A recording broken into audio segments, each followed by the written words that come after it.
Bonsoir à tous. Bonsoir. Et bienvenue dans ce grand studio d'RTL dont vous êtes l'invité Jean-Luc Mélenchon. Vous étiez venu il n'y a pas très longtemps, il y a 2 mois, dans ce même studio. On avait beaucoup parlé de la crise grecque à l'époque et de votre pamphlet contre l'Allemagne, le hareng de Bismarck. La crise grecque, on est en plein dedans. Les bureaux de vote ont fermé il y a 1 heure. Les premiers instituts de sondage donnent le non en tête entre 51 et 53%. L'Élysée nous annonce que Angela Merkel sera à Paris demain soir pour voir François Hollande. Si le non gagne, car ce n'est pas encore officiel et définitif, est-ce que c'est aussi votre victoire, Jean-Luc Mélenchon ? En tout cas, c'est la victoire d'une méthode et l'échec d'un projet sournois et calamiteux, car la crise a été provoquée de manière absolument délibérée par l'Eurogroupe. Vous savez que tout ça a pour origine 1,5 milliard que la Grèce n'était pas en état de verser au FMI, tandis qu'à la même heure, il y avait 1,9 milliard appartenant aux Grecs dans les caisses de la Banque Centrale Européenne. Il y a donc eu une tentative de putsch contre Tsipras. Vous dites un coup d'État financier. Oui, je parle d'un coup d'État financier, j'assume mon propos, il n'est pas du tout exagéré, puisque je pourrais multiplier devant vous et harasser nos auditeurs de citations qui montrent comment des Martin Schulz, le socialiste qui dirige le Parlement européen, ou bien M. Sigmar Gabriel, le vice-chancelier de l'Allemagne, ont affiché clairement l'idée qu'il était temps que, puisque la discussion n'avance pas, M. Tsipras s'en aille et qu'on mette quelqu'un d'autre. Martin Schulz a même parlé d'un gouvernement de technocrates plutôt que M. Tsipras. Autrement dit, puisque M. Tsipras ne veut pas céder et veut tenir le mandat qu'il a devant le peuple grec, alors il faut le chasser, comme autrefois ont été chassés à d'autres moments, M. Berlusconi, M. Papandreou, lorsque eux aussi avaient imaginé que des référendums ont eu lieu. Donc je pense que Alexis Tsipras a trouvé la bonne parade. Puisqu'on voulait le renverser, puisqu'on a fait subir à la Grèce une violence dont vous n'avez pas idée ici autour de cette table. Imaginez-vous qu'il y a des coupures d'électricité toute la journée, il n'y a plus d'argent liquide qui circule, qu'il manque toutes sortes de marchandises dans les magasins, et on a voulu en quelque sorte prendre à la gorge les Grecs. Et malgré ça, il semble qu'ils aient voté non. Dans ces conditions, il a trouvé la parade, c'est-à-dire se tourner vers le peuple. Pour les technocrates européens, pour les bureaucrates allemands qui dirigent en réalité l'Europe, le problème, c'est le peuple. Et pour nous, c'est la solution. Éric Revel de LCI. Que le non l'emporte ou que le oui finisse par gagner, on verra, hein, il ne s'agit que de sondages pour l'instant, on a le sentiment que ça ne changera rien au cas grec devant l'Union européenne. Parce qu'il y a une certaine, pardonnez-moi, schizophrénie du peuple grec à voter peut-être non ce soir à ce référendum, et en même temps à dire dans tous les sondages qu'à 70%, les Grecs veulent conserver l'euro.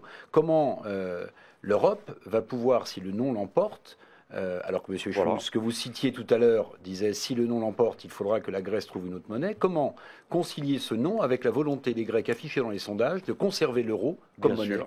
Mais je crois que vous venez de donner une bonne définition de ce qu'est l'Union européenne et l'euro. Si c'est de la schizophrénie pour les Grecs de vouloir être dans l'Union européenne et d'avoir l'euro, vous êtes en train de leur dire le prix, c'est la souffrance sans fin. Non, pas du tout. Je dis simplement que si les Grecs mais je vous avais bien compris. Mais vous avez commencé par dire que les Grecs ne savaient pas ce qu'ils voulaient, puisqu'ils veulent être européens et dans l'euro et vivre heureux. J'en déduis que pour vivre dans l'euro et dans l'Union européenne, il faut vivre malheureux, sans électricité, sans salaire. Je cite sa question, Jean-Luc Mélenchon. Écoutez sa question. Conserver l'euro. Visiblement, à 70%. Dans un sondage, vous avez vu ça. Dans plusieurs sondages. Oui, les Grecs veulent conserver l'euro. Mais nous avons tous très bien compris, M. Revel. Ne pas s'astreindre, visiblement, à quoi aux règles on peut les condamner ou on peut les approuver. Mais ne pas s'astreindre aux règles. Non, mais M. Revel, le jeu est fini. Terminé, vous avez perdu. Cette fois-ci, c'est le non. Maintenant, on arrête de discuter de théorie. Demain matin, ou bien la discussion reprend sur une base sérieuse, c'est-à-dire pas sur un diktat, où on dit aux Grecs, mesdames, messieurs, nous allons vous donner 15 milliards dont vous ne verrez pas un seul euro dans la production réelle en Grèce, mais qui vous serviront exclusivement à rembourser les banques. D'accord ? Et on vous surveillera tous les mois. Si vous continuez comme ça, eh bien, vous aurez la banqueroute. Et à partir de la banqueroute, la Grèce sera mise en banqueroute, car vous n'avez pas les moyens de chasser la Grèce, ni de l'euro, ni de l'Union européenne, parce que ça n'existe pas dans les règlements. Donc, si vous avez les banqueroutes messieurs les petits génies qui avaient inventé cette crise, aient voulu gagner de force contre les Grecs. Eh bien, lundi, vous vous appuyez 40 milliards pour la France et 60 pour l'Allemagne à payer. Alors maintenant, où vous devenez sérieux? Je ne parle pas à vous, bien sûr. Je m'adresse au collège des très intelligents de l'Eurogroupe qui ont provoqué cette crise en étant persuadés que les Grecs auraient peur et céderaient. Eh bien, c'est raté. Donc maintenant, il faut parler sérieusement du fait que les dettes souveraines en Europe ne sont pas remboursables. Vous ne pouvez pas proposer à un peuple entier comme perspective pour les 20 prochaines années de rembourser la dette comme unique horizon. Et là, nous parlons des Grecs. Mais qu'allez-vous faire aux Espagnols? Que ferons-nous aux Portugais? Et attendez, je voudrais terminer en vous précisant la chose suivante. L'euro est la première masse monétaire du monde. Vous êtes des naïfs si vous croyez que les Chinois, les Russes, les Nord-Américains qui en ont dans leurs réserves vont vous regarder, laisser changer la géographie de l'euro. Et pourquoi? Pour 1,5 milliard, on vient de donner gratos, sans aucune contrepartie, 3,4 milliards aux néo-nazis ukrainiens. Alors ça suffit maintenant. Il faut commencer à discuter sérieusement. Les dettes souveraines en Europe ne sont pas payables. Il faut donc une conférence européenne des dettes souveraines. Il faut que la France provoque cette conférence pour qu'on commence à régler par les artifices techniques nécessaires. Vous dites, si la Grèce sort de l'euro, ça va coûter, et vous avez raison, à la France et à l'Allemagne, à la France en tout cas. Attendez, vous ne m'avez pas compris, vous n'avez pas de moyen de les chasser de l'euro. S'ils sont en banqueroute, vous l'avez dit vous-même, si la BCE coupe le robinet des liquidités, et aujourd'hui dans les statuts de la BCE... C'est pas si, c'est fait. Non, c'est pas fait. Ils n'ont pas coupé le robinet. Comment? On en est à 20 euros par jour. Ils ne l'ont pas davantage ouvert comme l'exigeraient les besoins de l'économie grecque en ce moment. Mais si demain, à partir du non, la BCE... ou à partir du 20 juillet, puisqu'en fait, vous parlez d'1,5 milliard, mais il y a une nouvelle échéance le 20 juillet de 3,5 milliards. Et donc le 20 juillet, la BCE peut fermer le robinet. Mais c'est déjà fait. Et là, vous nous dites ça va coûter tant de milliards à la France et à l'Allemagne, et vous avez raison. Bon. Mais vous nous dites, il vaut mieux garder les Grecs et effacer leurs dettes. Ça va coûter à ce moment-là autant à la France et à l'Allemagne et à tout le monde. Et aux Chinois dont vous parliez aussi. Mais si on efface la dette. Mais non. Il faut se mettre un peu au parfum des techniques qui existent. Je vais vous expliquer comment on peut faire pour annuler une dette. On l'a déjà fait des dizaines de fois, donc je ne suis pas un inventeur particulièrement doué. On prend les titres de dette, mais bien sûr, il faut avoir une conférence pour gérer ça d'une manière raisonnable et responsable. Et on les rééchelonne. Vous avez donc un papier qui reste dans les comptes, et donc dans les comptes tiennent en ordre, ils ne sont pas mis en déséquilibre, et puis sur le terrain, vous avez un moratoire, c'est-à-dire que vous ne remboursez pas. Je vous adjure de comprendre que la politique actuelle, celle qui a été imposée par le gouvernement allemand à toute l'Europe, qui s'appelle la règle d'or ou ce que vous voulez, c'est l'ordolibéralisme, conduit dans tous les pays à des déchirures sociales extraordinaires, dont le résultat principal est que dans toute l'Europe de l'Est et toute l'Europe du Nord, les mouvements néo-nazis, fascistes sont en train de l'emporter partout.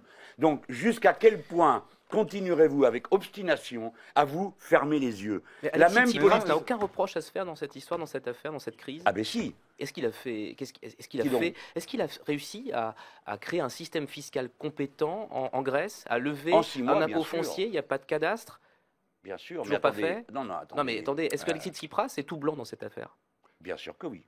Pourquoi? Il n'y a aucune responsabilité des Grecs dans ce qui leur arrive. Attendez, Alexis Tsipras, des Grecs. Alors, je comprends des Grecs en général, on ne leur a jamais demandé leur avis. Et d'ailleurs, la preuve, c'est que la commission parlementaire qui a siégé au Parlement grec a établi qu'une bonne partie de la dette grecque a été consentie hors des règles constitutionnelles grecques et hors des règles de l'Union européenne. Autrement dit, des gens plus ou moins corrompus, plus ou moins aux abois, ont accepté de la dette pour la Grèce sans que les Grecs soient informés du fait. Aucune responsabilité de Tsipras non plus. Monsieur Tsipras a une responsabilité magnifique, celui d'avoir riposté à une manœuvre d'étranglement par le vote populaire. Non, Revel, ne dites pas très bien.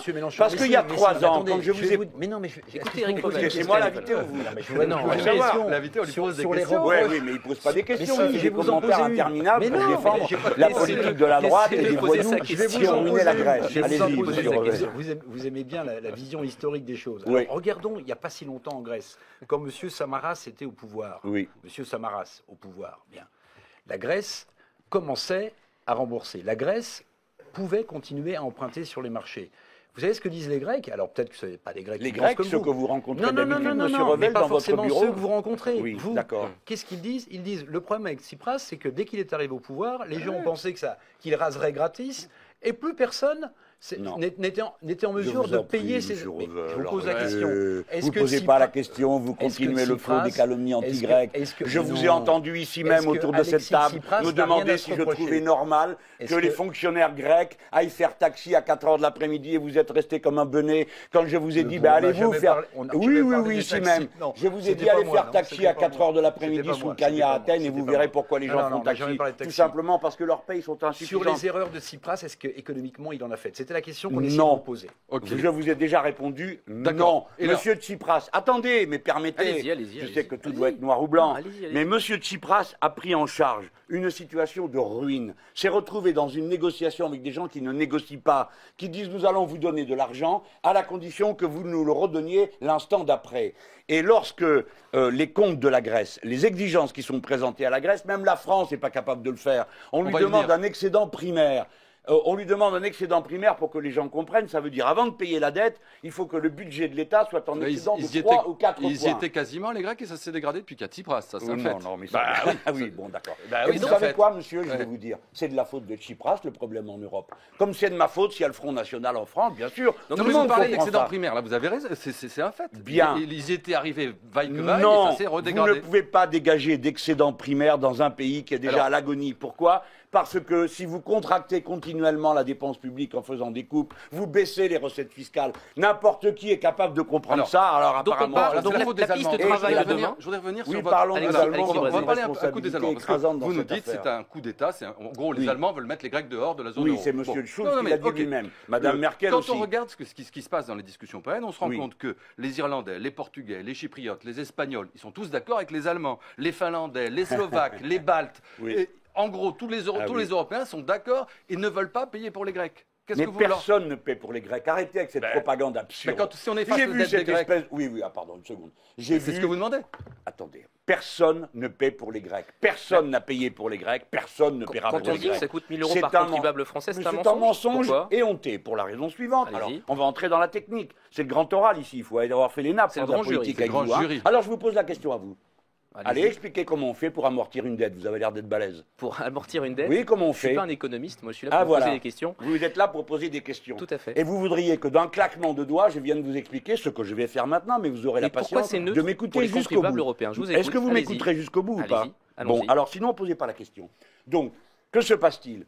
La dette ne sera naturellement jamais payée pour la raison que le montant de la dette qui reviendrait aux Français, 40 milliards, serait étalé sur la durée de la dette. Par conséquent, dire que les Français vont payer 1 000 € est un mensonge absolu et éhonté. Pourquoi? Parce que s'ils devaient encaisser cette perte, elle serait étalée premièrement sur la durée de la dette et deuxièmement par fraction de l'emprunt qu'il faudrait réaliser. Par conséquent, personne ne paiera jamais cette dette. Est-ce que vous comprenez? Je sais que c'est une question un peu mystérieuse. Savez-vous que les banques prêtent un argent qu'elles n'ont pas? Est-ce que vous le savez ça?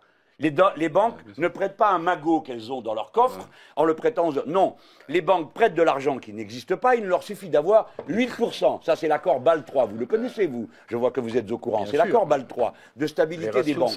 Eh bien, 8%, ils trouvent que c'est trop. Et le 92%, c'est de l'argent qui n'existe pas. On prête et vous construisez votre maison, par exemple. Lorsque votre maison est construite, eh bien, le crédit que je vous ai fait a comme contrepartie la maison que vous avez construite, une valeur matérielle. Il faut une créance sur l'économie. Voilà.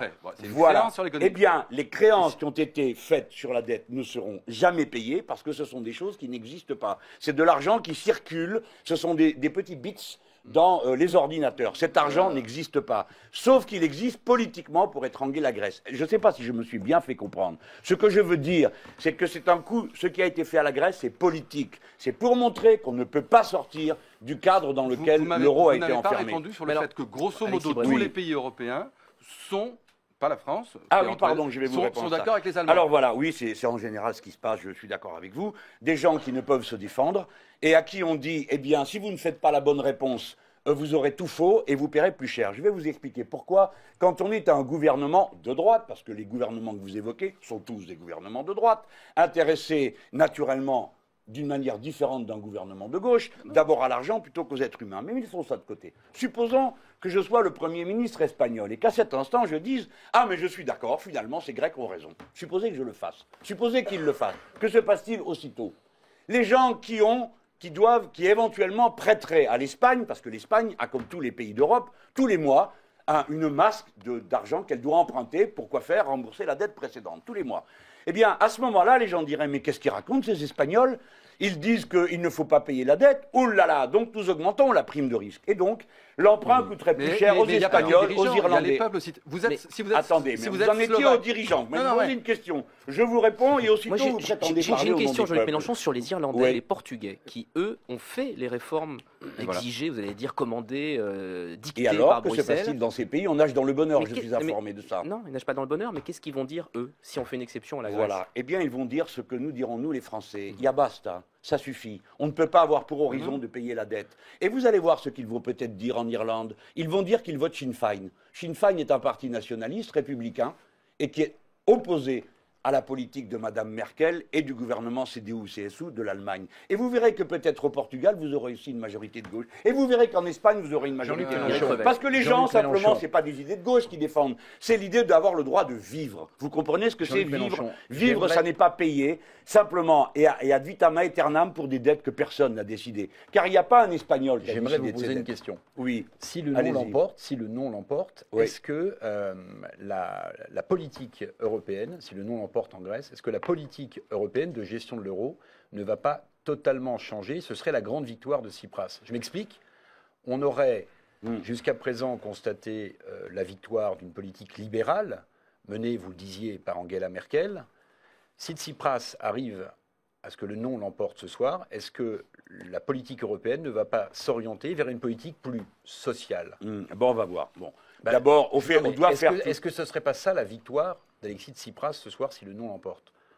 Pourquoi pas? Mais d'abord, regardons les faits, pas les idées qu'on s'en fait. Il est évident qu'il y a une façon de gérer la zone euro qui est intenable dans la durée. On a pu étrangler Chypre. Je vous rappelle que pas un parlementaire chypriote ne voulait voter le mémorandum. On leur a coupé les liquidités. Une semaine après, ils sont tombés à genoux et ils ont dû tout céder. Là, on a essayé, comme réponse à la négociation qui n'aboutissait pas avec M. Tsipras, de les étrangler en coupant les liquidités. Franchement, on ne peut pas gérer l'Europe de cette manière-là. Il faut donc trouver des solutions rationnelles, tranquilles, pour éviter le capharnaüm et le chaos. Le chaos, c'est d'obliger tout le monde à payer ses dettes impayables. Il faut donc trouver une porte de sortie par le haut. C'est pourquoi je plaide pour une conférence européenne des dettes souveraines, pour qu'on arrête de traiter tout le monde de la même manière absurde qui conduit au désastre que vous voyez. Maintenant, la zone euro, bien sûr, doit être gouvernée autrement. Ou sinon, que va-t-il se passer? Un après l'autre, les pays vont être éjectés de la zone euro. Je ne sais pas comment, parce que juridiquement, ce n'est pas possible. Sinon que ces pays pourraient venir à dire, eh bien, écoutez, puisque c'est comme ça, supposons la semaine prochaine, nous allons prendre un cas concret. Le monsieur Martin Schulz, qui a apparemment des informations de première main, a dit les Grecs vont être obligés de mettre en circulation une nouvelle monnaie puisqu'ils n'ont plus d'euro. Je vous rappelle que s'il n'y a pas d'euro, non, on ne parle pas de la drachme. S'il n'y a pas d'euro, c'est parce que la Banque centrale n'en donne pas. Et comme le gouvernement grec n'a pas l'intention de céder, c'est-à-dire de capituler et d'admettre que l'euro est allemand ou il n'est rien, eh bien le gouvernement grec va mettre en circulation des bons qui seront négociables, échangeables par l'État le moment venu lorsqu'il aura à nouveau des euros. Ce que je vous raconte là, c'est déjà produit en Argentine, dans plusieurs autres pays. Voilà. Et M. Martin Schulz et quelques autres ont dit, si vous faites ça, comme la monnaie n'est plus unique, nous vous expulsons de la zone euro. Mais ça, c'est pas le gouvernement allemand qui peut en décider. Mais ces violences, apparemment, les Allemands, les dirigeants allemands sont pour continuer dans la voie de la violence. Et vous me suggérez, M. Revel, ce que je crois, moi, nécessaire, c'est une gestion apaisée de tout ça. Pas de catastrophe, pas de chaos. Il y en a un qui est dans l'apaisement et pas dans la voie de la violence. Ça va vous surprendre, mais c'est François Hollande qui a un discours beaucoup plus modéré que les Allemands en ce moment. Et alors, vous trouvez qu'on dit qu'il n'a pas de leadership, mais finalement il a une position modérée? Oui. Alors, modéré, je ne comprends pas ce que ça veut dire. C'est-à-dire qu'il il n'est pas pour qu'on les entrangle d'un coup, c'est ça que vous voulez dire? Il n'est pas pour les éjecter dès demain de la zone? Non, parce que peut-être qu'il a compris que ce que je lui expliquais il y a plus de 2 mois maintenant, que la frontière française se défendait à la frontière grecque. Peut-être que enfin c'est arrivé jusqu'à l'intelligence collective de tous ces grands seigneurs de comprendre qu'en laissant maltraiter Chypre il y a 3 ans, M. Moscovici a levé la main avec les autres pour couper la gorge aux Chypriotes. On leur avait dit à l'époque, c'est une erreur, on les avait même traités de salopards. On leur avait dit que c'était une erreur. Et bien ensuite, on l'a fait à la Grèce. Et demain, ce sera à la France. C'est pourquoi, tout d'un coup, François Hollande comprend que ça n'est pas en train de s'arranger tout seul. Il a cru que ça s'arrangerait tout seul. Et il n'a pas eu de leadership. Et maintenant, il intervient. Mais il intervient tellement tard que tous les autres lui disent « Mais pourquoi n'avez-vous rien dit jusqu'à présent? Qu'est-ce qui vous prend tout d'un coup ?» Mais je veux lui donner sa chance. Et pour une fois, vous lui donnez sa chance. mais C'est oui, nouveau. parce que dans cette affaire, c'est pas politicien, c'est pas Mélenchon, le parti de gauche, le front de gauche contre François Hollande, le parti socialiste. C'est pas ça le sujet. Le sujet, c'est la paix ou la guerre, la démocratie ou la violence contre les peuples et peut-être demain la peste brune. C'est de ça dont on parle. Il faut être sérieux Donc, maintenant. qu'est-ce qu'il devrait faire, François Hollande? Je pense que demain, il doit dire à Mme Merkel, stop, stop, maintenant, on remet tout ça à plat. Et il faut trouver une sortie par le haut, il faut que tout le monde puisse garder sa dignité, pas donner l'impression d'avoir perdu. Ouais. Eh bien, il faut convoquer cette conférence sur les dettes souveraines et il faut immédiatement déclarer un moratoire. Il faut remettre de l'euro en circulation en Grèce pour ne pas pousser les gens à une confrontation absurde qui engendrera des violences. Voyez-vous, l'important est de trouver un chemin de paix, car j'affirme que toutes ces violences déboucheront inéluctablement sur des violences à l'intérieur des pays et entre les pays. Donc il faut tout faire pour garder la Grèce dans l'euro, c'est ça que vous nous dites? Mais je ne vous dis pas ça. Bah. Je vous dis que de toute façon, elle y est. Vous n'avez aucun moyen de l'en faire sortir et ils ne veulent Mais pas vous venez sortir. nous raconter le scénario où de facto elle en sortirait. Le jour où il n'y a plus d'euros en circulation, il y a une autre monnaie qui prend sa place. Ça peut se passer, ça Non, s'est non, déjà non, passé il y aura par le plusieurs passé. monnaies et c'est pas ce que veulent les Grecs. Les Non, mais Grecs c'est ne ça, non, veulent mais pas. d'accord. Donc vous dites qu'il faut garder la Grèce dans l'euro. Il faut qu'elle reste.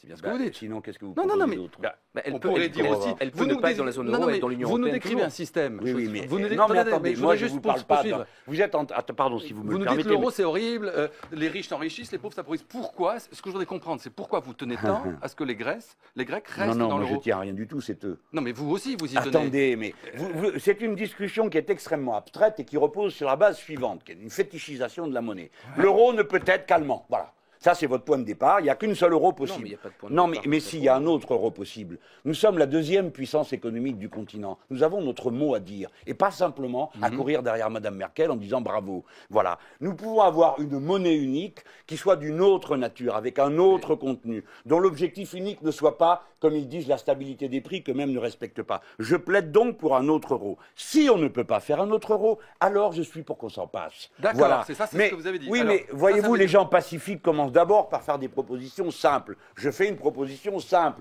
Il faut changer, premièrement, la dette souveraine, elle doit être renégociée pour tous les pays. mais ça- Deuxièmement, l'euro ne doit pas être seulement destiné à protéger la situation des retraités allemands.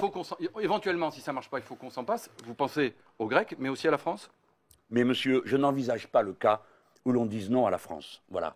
Alors vous êtes habitués à ce que les Allemands aient raison, surtout le CDU-CSU, je dis bien. Quand je dis les Allemands, j'espère que tout le monde entend bien Vous voulez le pas gouvernement répondre de droite, car les premières victimes en Allemagne de cette politique, ce sont les Allemands eux-mêmes, avec 13 millions de pauvres. Je dis qu'il faut que le gouvernement allemand soit conduit, contraint, convaincu, utilisez le verbe que vous voulez, à changer cette Et politique, si ça car ne elle marche conduit à pas, un vous désordre. dites il faudra qu'on se passe de cette monnaie. Ah ben oui, qu'est-ce que vous voulez faire Bon, d'autre? donc ça veut dire que Non mais éventuellement. est-ce que vous Non, mais avez une autre idée? Je veux juste comprendre ce que vous pensez. Donc si ça ne Mais vous marche l'avez pas, très bien compris, pourquoi ça veut faites dire qu'à ce semblant? moment-là que la France, si ces négociations avec l'Allemagne ne marchent pas, peut sortir de l'euro. Mais pourquoi elle ne marcherait pas? Mais si elle ne marche pas, Mais peut-être inventez qu'elle ce que vous marchera. voulez. Moi, je pars de l'hypothèse que ça va Éric marcher. Revel. Vous avez vu, on a dit ah mais si Monsieur Tsipras ne cède pas, alors eh ben quoi? Il n'a pas cédé. Le peuple grec s'est prononcé. Eh bien, si demain on devait gouverner la France, au lieu de dire oui tout le temps en espérant que ça s'arrange à la fin tout seul, eh bien on dirait non au point de départ et on dirait aux Allemands c'est pas raisonnable. D'accord, vous avez une population vieillissante. D'accord, l'électorat central de la droite, ce sont des retraités qui ont besoin qu'il y ait d'importants dividendes, donc beaucoup de profits dégagés pour payer leur retraite. Et deuxièmement, vous avez besoin d'un euro fort pour acheter à bas prix tout ce que le monde entier produit. Mais vous n'êtes pas les seuls au monde. Voilà, nous sommes un peuple jeune en France. Nous allons être les plus nombreux en Europe. Il y a plein de peuples jeunes en Europe. Ils ont droit à un autre destin que celui-ci. Enfin, pourquoi vous voyez-vous Éric toujours Revel, Éric vaincu? Revel. Je ne Est-ce vous que- comprends question pas. d'Éric Revel. Est-ce que vous êtes certain que Tsipras et le pays qu'il dirige veut rester comme cela en Europe, ou bien peut-être joue-t-il un jeu un peu compliqué? Je vais vous citer Tsipras au forum de Saint-Pétersbourg. Il a dit, Saint-Pétersbourg donc en Russie, hein, il a dit l'Europe n'est pas le nombril du monde. Ça Il s'appelait, faut désormais, Petrograd, ça, il avant. faut, oui, ça s'appelait, oui. C'était le bon temps. Il faut Comme vous dites. désormais C'est pas moi qui l'ai dit, il faut hein, c'est vous. désormais miser sur l'intégration avec l'Asie. Et comme vous le savez sans doute, il a fait quelques allers-retours pour voir M. Poutine. Et la Grèce a signé un accord très important pour un gazoduc qui s'appelle le Turkish Stream, qui va passer sur le territoire grec et qui va permettre à la Grèce d'obtenir plusieurs milliards d'euros. Est-ce que vous êtes certain que M. Tsipras veut que son pays reste en Europe, ou alors joue-t-il une espèce de chantage en disant si vous ne me permettez pas de rester à mes conditions dans l'Europe, alors j'irai voir du côté de Moscou. Je ne sais pas, demandez-le lui à lui. Je vous pose la question. Oui, oui, mais moi j'ai très bien compris, mes chers monsieur. Vous tombez sur une variété nouvelle d'hommes politiques et vous n'en revenez pas. Alors, je peux répondre ou pas? Je vous pose une question. Mais je suis en train de vous répondre. Allez-y, répondez. Vous êtes en train de tomber sur une variété de dirigeants politiques auxquels vous n'êtes plus habitués. Des promesses électorales sur lesquelles il s'est fait dire. Voilà. Oui. Et au lieu de voir des gens qui tombent à genoux devant les Américains ou devant le gouvernement allemand, vous avez des gens qui disent, bon écoutez, on vous propose de faire ça et ça et ça, c'est raisonnable. Vous voulez pas, bon, on va trouver un moyen de le faire quand même. Et je vais vous dire une chose, ici même j'ai expliqué pourquoi l'ordre du monde était en train de changer.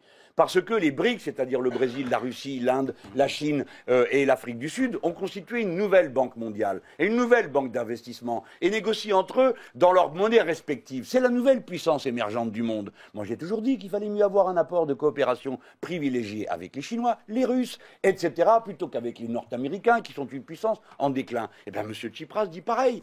Il se bat pour rester dans le cadre européen. Mais si le cadre européen, c'est on vous coûte la monnaie, vous n'avez plus rien et juste le droit de vous taire, et en plus d'avoir Martin Schulz qui vous dit qu'on va vous remplacer par un gouvernement de technocrates, eh bien que voulez-vous qu'il fasse? Il défend le peuple grec. Et moi, si je présidais la France, je défendrais le peuple français. Et j'essaierais de faire du mieux pour l'Europe. Mais si vous ne voulez pas, eh bien tant pis, allez vous faire voir. On a déjà vécu sans vous et on pourrait continuer. Déclaration à l'instant du ministre grec de la Défense. Le peuple grec a prouvé qu'il n'est pas soumis au chantage. Eh bien oui, vous voyez. Alors vous pouvez toujours déclarer. Moi je trouve qu'il y a eu une ambiance détestable ces jours derniers. J'ai vu des titres de presse, d'abord des mensonges éhoutés. On a vu quand même au milieu de la semaine que plusieurs organes de presse annonçaient que Tsipras renonçait au référendum et acceptait toute la... Je ne dis pas que ce soit le Figaro, mais il y a au moins un journal qui s'est livré à cette très basse méthode. Bon, c'était quoi? C'était la guerre utilisant les armes de désinformation massive destinées à faire pression sur les Grecs. Mais ça... des deux côtés, chacun a désinformé pour dire que ce n'était pas lui qui amenait l'affaire jusqu'au bout de la crise. Non, alors là, vous vous trompez. Nous désinformions pas, nous informions. Et nous n'avons aucun média. Tandis que les médias dominants, même le journal Le Monde a reconnu que les médias grecs assumaient leur subjectivité, ce qui est une manière élégante de dire qu'ils se comportaient comme des bourrins en bassinant du matin au soir le oui. Et de certains de vos collègues, il suffit d'ouvrir la radio le matin à France Inter et vous avez droit au catéchisme oui, oui. Ils n'ont pas l'air d'être au courant que ce n'est pas ici qu'on vote, mais là-bas. Mais ils en sont toujours restés au oui, oui, oui, oui, oui, oui, oui. Et M. Juncker, dans un moment que je ne veux pas qualifier, peut-être était-il un peu évaporé, nous a dit, eh bien, il faut voter oui, quelle que soit la question. Voilà. Alors, vous avez une espèce de... Mais reconnaissez, Jean-Luc zèle Mélenchon, la halluciné. question telle qu'elle est posée par le gouvernement de Tsipras est particulièrement longue et pas évidente à comprendre. Hein. Je l'ai noté. Acceptez-vous le projet d'accord soumis par la Commission européenne, la BCE et le FMI lors de l'Eurogroupe du 25 juin 2015 et composé de deux parties qui constituent leur proposition unifiée, le premier document intitulé, etc., etc. Avouez que quand même, la question posée nécessite une certaine compétence. Mais ah oui, vous voulez dire que les Grecs sont trop bêtes pour comprendre une question? Pas du tout. Non, mais vous êtes les mêmes qui avaient dit oui à un document de 500 pages auquel on ne comprenait rien. Moi, j'ai fait d'innombrables réunions. Là, vous trouviez ça délicieux à l'époque. Hein. C'était intéressant. Eh bien oui, vous êtes pris un nom dans la tête. Là, c'est pareil. Les gens comprennent parfaitement de quoi on leur parle. Vous voyez, les gens ont compris. Ça veut dire, si je vote oui, j'ai pas de retraite, j'ai pas d'électricité et je suis chassé de chez moi. Voilà, ça tout le monde comprend. Et puis, si je vote non, eh ben j'ai une chance de survie parce que je me bats. Donc, non. La question n'était pas si difficile que ça à comprendre parce que les Grecs suivent cette affaire depuis tantôt 5 ans que ça dure, ce martyre. Ça a commencé en 2010, n'est-ce pas? Vous vous en souvenez. Vous avez tout à l'heure évoqué la responsabilité de Tsipras par une sorte d'amnésie qui vous a frappé à cet instant, mais je vous rappelle qu'avant Tsipras, c'était tous des gouvernements de droite, ou des gouvernements socialistes, ou des gouvernements de droite, avec les socialistes et même l'extrême droite. C'est-à-dire les mêmes que ceux qu'on a sous les yeux, ici, en France et ailleurs, et qui, dans la moitié des pays d'Europe, gouvernent ensemble, les socialistes, avec la droite. Non, j'exagère, parce que ils sont passés de 18 à 10 seulement de gouvernement, parce que les électeurs ont renvoyé les socialistes à la maison, vu que si c'est pour faire comme la droite, ils préfèrent se contenter de gens de droite. Bientôt 19h dans ce grand jury. On va marquer une pause, se retrouver dans quelques minutes après les infos et on vous posera la question suivante. Est-ce que ce débat sur le référendum grec vous donne du carburant pour 2017? J'ai l'impression qu'on a déjà la réponse. Non, à l'antenne. Ça s'entend et ça se voit aussi sur oui, LCI. Oui, ça donne de l'énergie évidemment. Mais on va entrer dans les détails de la qualité de mon énergie. Rendez-vous après les infos. Merci. Retour sur le plateau du grand jury avec Alexis Brézé du Figaro et Éric Revel de LCI pour cette deuxième demi-heure et notre invité ce soir Jean-Luc Mélenchon.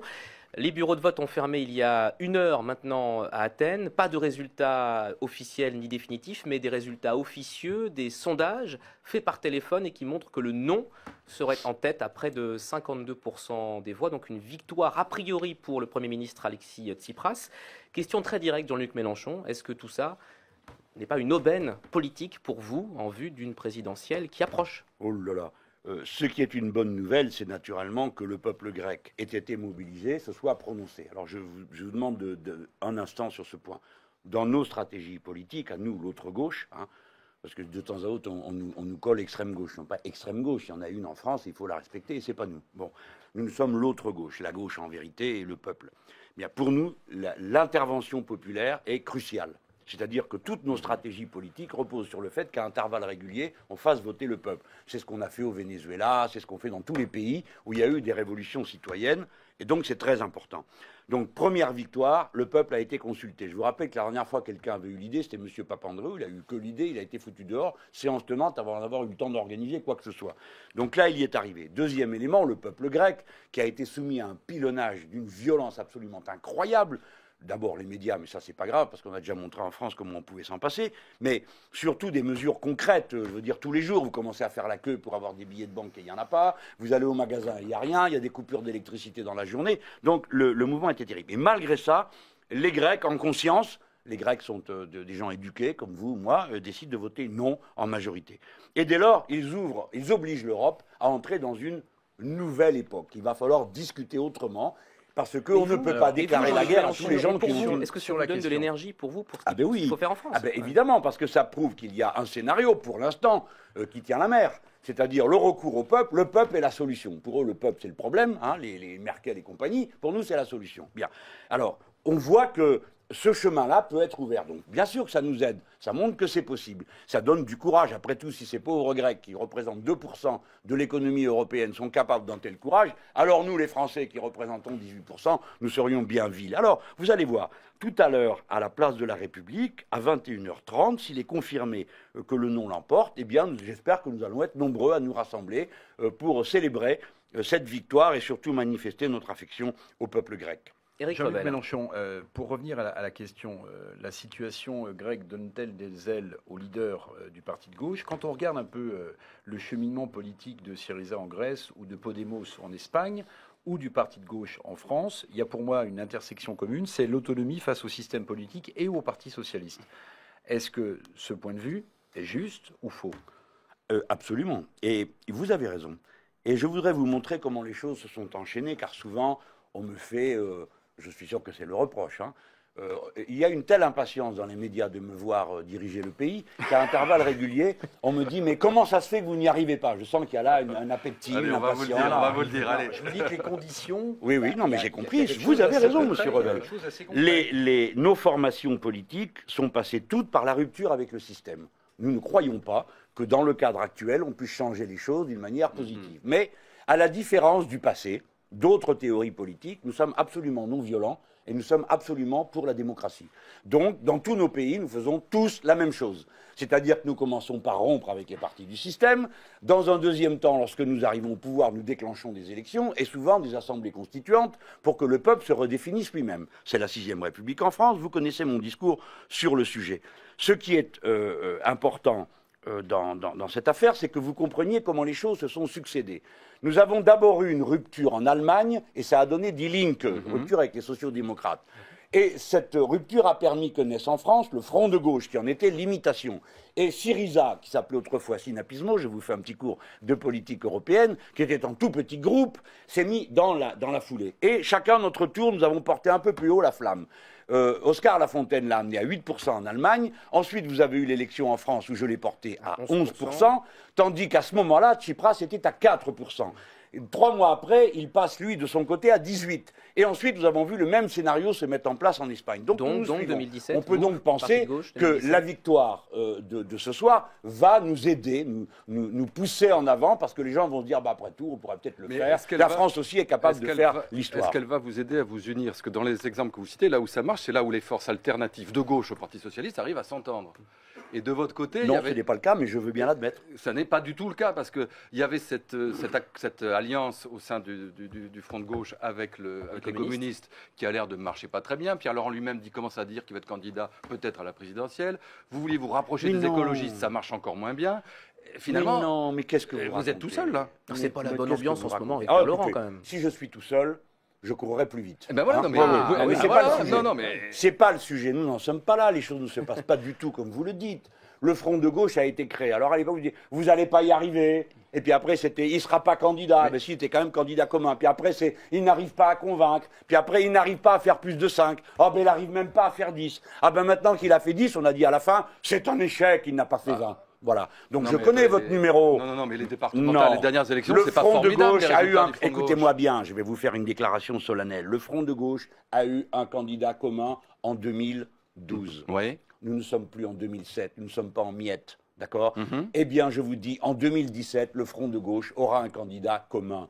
Quant à venir me dire que les écologistes n'arrivent pas à s'entendre avec nous, je vous signale que nous avons essayé parce que nous sommes des gens ouverts, toujours prêts à accueillir et à parler. Mais que la dernière fois, on s'en est déjà passé. Parce que déjà la dernière fois, ils pensaient qu'à eux tout seuls, du moment qu'ils arrivaient, ils allaient sauver le climat, les espèces en voie de disparition et tout ce que vous voulez, tandis que nous, on était juste bons à être à la poubelle de l'histoire. Le résultat, c'est que nous avons fait 11 et eux 2. Nous sommes aujourd'hui dans tout le pays en train de discuter avec les écologistes sur le terrain et des listes communes sont en train de se faire dans la région Nord-Pas-de-Calais-Picardie, dans la région Rhône-Alpes-Auvergne, dans la région Languedoc-Midi-Pyrénées et ainsi de suite. Il y aura des listes communes. Mais bien sûr, parce que la vie est la plus forte. C'est pas quelques appareillons parisiens qui vont pour négocier des... Mais bien sûr, la vie est la plus forte et sera la plus forte. Et en toute hypothèse, il y aura la grande élection de 2017. Est-ce qu'avec Cécile Moi, Duflot, j'ai pas de honte à en parler. Est-ce que c'est réparable avec Cécile Duflot ? Avec Cécile Duflot, est-ce que c'est réparable ? Elle vous a... Mais attendez, si je devais m'arrêter aux offenses qui m'ont été faites, alors je parlerai à personne, d'accord ? Donc c'est pas le sujet, même pas à vous d'ailleurs. Donc, eh bien, vous voyez, il faut s'y faire, je vis avec ça. Mais il y avait quelque chose qui se construisait avec elle, oui, et qui s'est cassé d'un coup. Écoutez, elle a quitté le gouvernement, elle a voulu, comme les gens normaux le font, quand vous êtes dans une majorité, vous rompez avec, c'est pour en créer une autre, à moins que vous soyez un irresponsable et un témoin de je sais pas quoi, hein, là au milieu. Et puis, alors elle est venue vers nous, je sais pas ce qui s'est passé, ils sont disputés entre eux, et ils ont dit, ah ben puisque c'est comme ça, on parle avec personne et on reste tout seul. Eh bien, restez tout seul. Nous allons bien voir ce que ça vous donne. Sauf que sur le terrain, c'est pas ça qui se passe. Parce que sur le terrain, dans toutes les luttes écologiques réelles, pas le blabla des apparatchiks, les luttes réelles de terrain contre les équipements, les grands équipements inutiles et ainsi de suite, nous sommes toujours ensemble. Par conséquent, sur le terrain, les rapprochements se font. Et donc, pour la présidentielle de 2017, peut-être que nous serons ensemble, peut-être que nous ne serons pas, mais les gens qui nous regardent savent que nous, on combine avec rien ni personne du système. Jean-Luc Mélenchon, souvent, vous avez dénoncé le fait que le Parti communiste, quand il y a des élections, pour reprendre un peu votre expression, hein, il aille à la soupe et qu'il... Jamais. Je n'ai jamais employé cette expression. Non, monsieur Revel, retirez. Je n'ai jamais employé cette expression. Qu'il aille pour un plat de, je sais pas, de lentilles ou autre, faire des listes communes avec le Parti socialiste. Aujourd'hui, Pierre Laurent, dans la régionale Île-de-France, a décidé... votre grand-père aurait honte de vous parce que lui, il était communiste. A décidé d'être candidat... non plus. Contre M. Barthelone. Est-ce que ce n'est pas une façon pour les communistes de montrer qu'ils ont compris que s'allier simplement au Parti socialiste dans des élections et ensuite dénoncer la politique qu'il mène, ça menait le Parti communiste à un échec?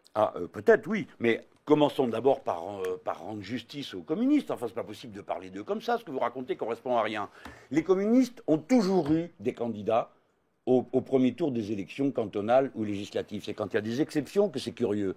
Quant aux élections régionales, je me permets de vous rappeler, après tout, c'est pas si vieux que ça, hein, que la dernière fois, en 2010, il y a eu un vote dans les régions communistes qui a donné, en tout et pour tout, il restait 5 régions qui sont allées avec les socialistes. Tous les autres ont basculé front de gauche. Entre-temps, il y a eu d'autres élections et d'autres accrochages entre nous. Mais je m'empresse de vous dire que, tout de même, c'est insupportable que vous ne compreniez pas que les questions auxquelles nous sommes confrontés sont graves, qu'elles nécessitent de la réflexion et de la discussion, et qu'il est normal de ne pas être toujours d'accord. Évidemment, c'est très coûteux, j'en donne ma leçon, je pense que au municipal, les accords nous ont rendus indétectables. Mais vous voyez que les idées ont progressé, puisque vous-même vous pointez le fait qu'il semble que partout, et c'est les échos que j'ai, partout, les militants communistes ont décidé, ont par leur vote, qu'ils iraient de manière distincte au premier tour. Quant à la région parisienne, pardon de vous dire, monsieur Revel, que les choses ne se présentent pas comme vous le dites, parce qu'il y a une manie en médias de vouloir à tout prix que ça saigne. Moi, j'ai d'abord compris, comme vous, parce que j'avais lu le journal, que monsieur Pierre Laurent, mon camarade, était candidat, il avait décidé d'être la tête de liste. Et puis, quand on lui a posé la question, il a dit pas du tout, je propose ma candidature. Ah ben, c'est pas pareil, on peut discuter. Je ne vais pas l'empêcher de proposer sa candidature. Le moment venu, peut-être moi-même vais-je proposer ma candidature pour 2017. Enfin, nous ne sommes pas des robots, nous ne sommes pas des pions. Donc, il est normal que ça peut se terminer par une liste. Eh bien, il y a des réunions qui se tiennent du front de gauche, mais je vais vous dire une chose qui n'a pas l'air d'être passée jusqu'à vos radars, c'est qu'il n'y a pas que les organisations politiques qui sont en train de se mettre en mouvement. Il y a un profond mouvement qui s'appelle mouvement citoyen. Nous avons des appels qui se font, nous avons des assemblées représentatives de ces citoyens qui se mettent en place dans beaucoup de régions. Mais vous ne les voyez pas. Alors je vous en informe. Et je préfère vous dire que dans toutes ces régions, j'espère que les gens qui m'entendent vont en faire leur profit. Par exemple, ce samedi, nous avons une grande réunion de toutes les formations politiques dans la région Languedoc-Midi-Pyrénées qui a pour objectif de se mettre au service des appels citoyens. Nous sommes en train de changer la pratique politique. Alors il y a des réticences, j'en suis d'accord. Et puis surtout vous, qui n'admettez pas ces procédures qui contrarient votre esprit simple. Sur 2017, sur votre éventuelle candidature, récemment vous disiez dans la presse, je ressens quelque chose comme la solitude des premiers corps. C'est pas la peine que j'agace. Je dois travailler comme si j'allais être candidat. Et à Villejuif, aujourd'hui, en clôture de votre congrès du Parti de gauche, vous avez dit c'est même plus une envie, ce serait un devoir d'y aller. Mais non, mais attendez, grand Dieu, j'aurais mieux fait de me taire. Ah bah vous l'avez dit. Non, mais dans ce pays, c'est... Non, mais j'ai pas dit ça. Mais non, écoutez-moi. Mais non, est-ce que c'est possible d'entendre des nuances? Vous savez, dans la vie, il y a noir, blanc, puis il y a aussi gris. Et puis, bon, bref, entre rouge et blanc, enfin bref, vous connaissez tout ça. Moi, ce que j'ai dit, c'est... Moi, j'ai dit... Écoutez, d'abord, premièrement, l'élection de 2017, elle est très importante. Alors, il faut arrêter de faire... les évaporés de service, non, je sais pas, le matin, c'est pas le sujet. Il faut gagner 2017, les gens de l'autre gauche, voilà ce qu'on doit faire. On doit mener une campagne victorieuse cette fois-ci. Mais vous avez envie d'y aller?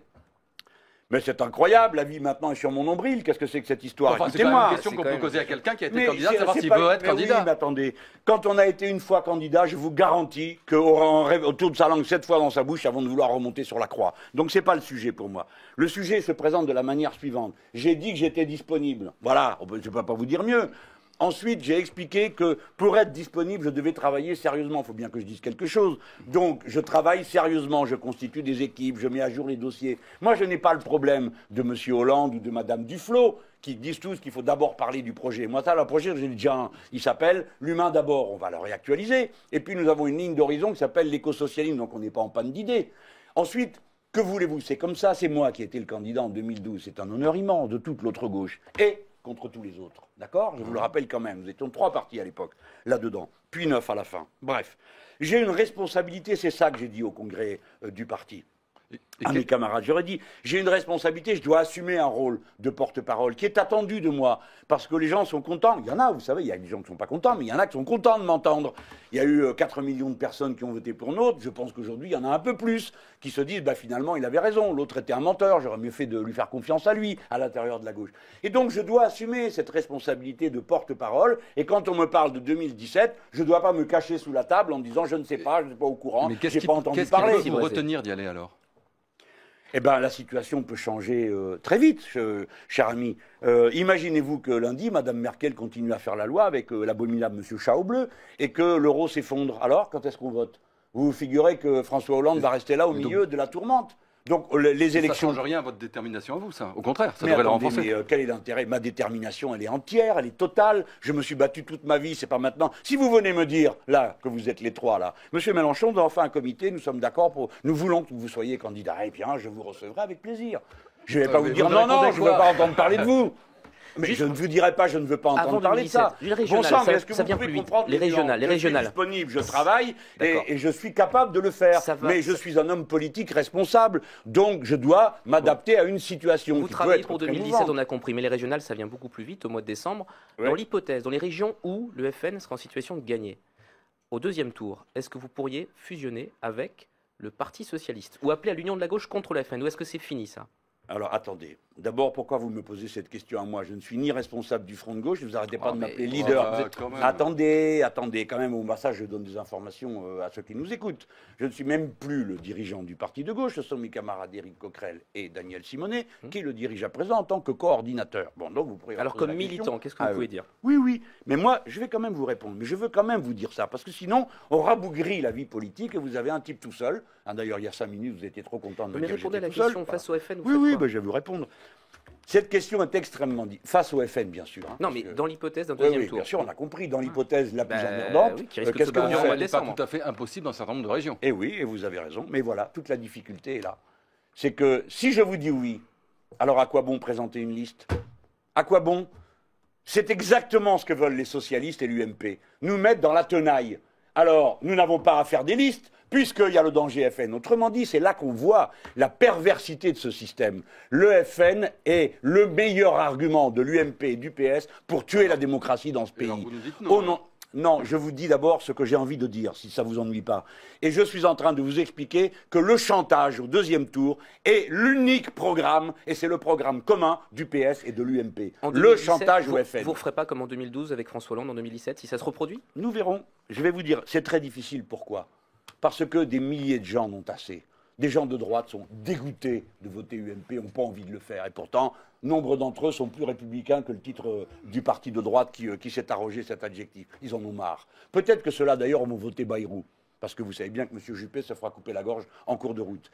Quant à nous, il y a des milliers de gens qui n'en peuvent plus de cette mystification qui consiste à les obliger à voter pour des sociolibéraux alors qu'eux sont de gauche. Ils en ont assez de ça. Eh bien, si moi je prends la responsabilité de venir de dire « Eh bien la vie continue comme avant, j'ai rien vu, j'ai rien remarqué, je m'en fiche, et au premier tour vous votez pour nous pour faire témoignage et au deuxième pour eux. D'abord au deuxième, c'est pour nous qu'on va voter. Je vous dis que dans la région Rhône-Alpes, vous ferez bien de poser la question aux socialistes, parce que moi on me la pose sans arrêt. Mais la dernière fois à Grenoble, les mêmes qui prenaient cet air important du danger de la droite, de l'extrême droite, etc., au deuxième tour, nous étions en tête.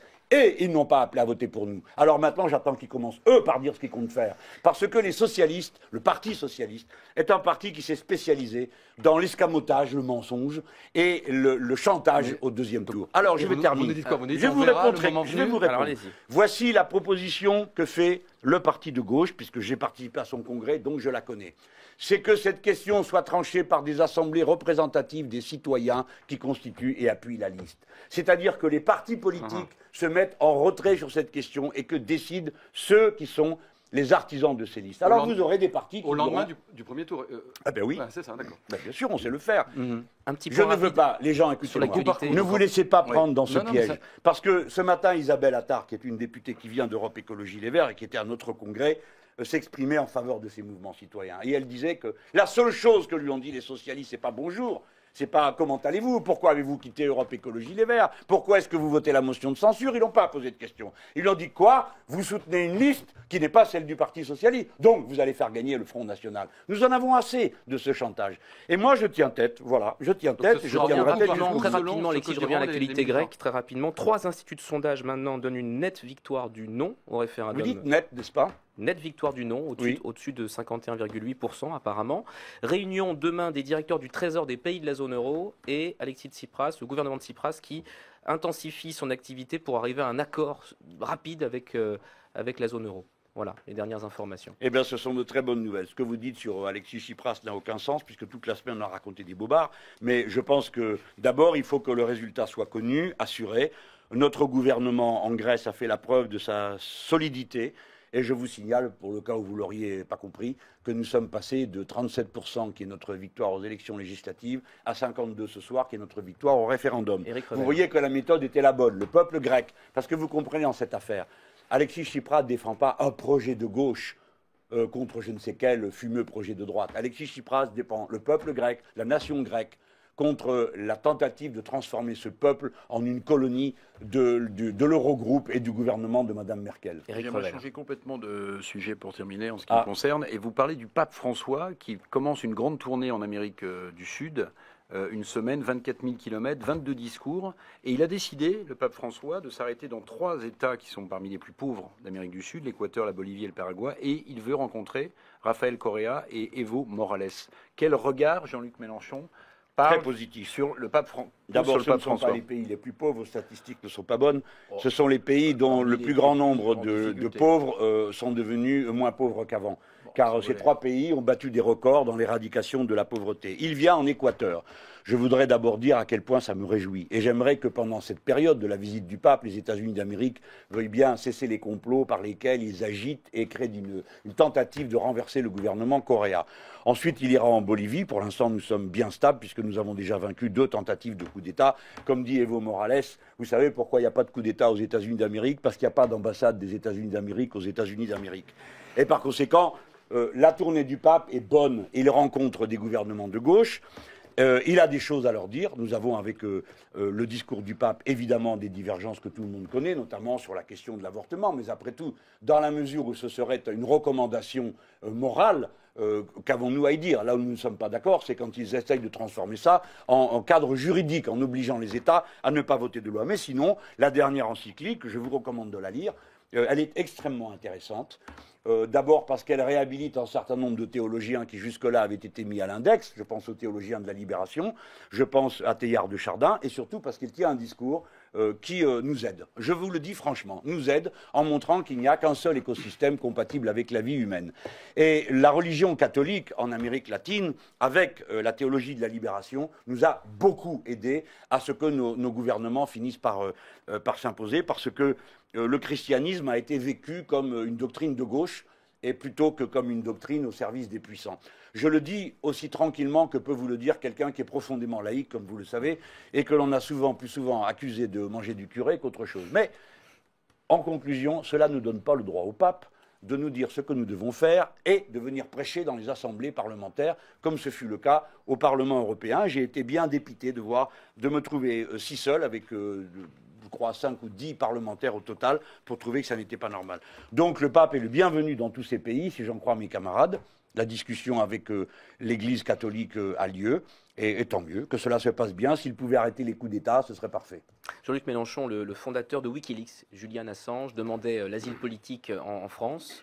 François Hollande lui a refusé. Vous pensez que... C'est pas bien. Je pense que François Hollande, une nouvelle fois, était en dessous de la main.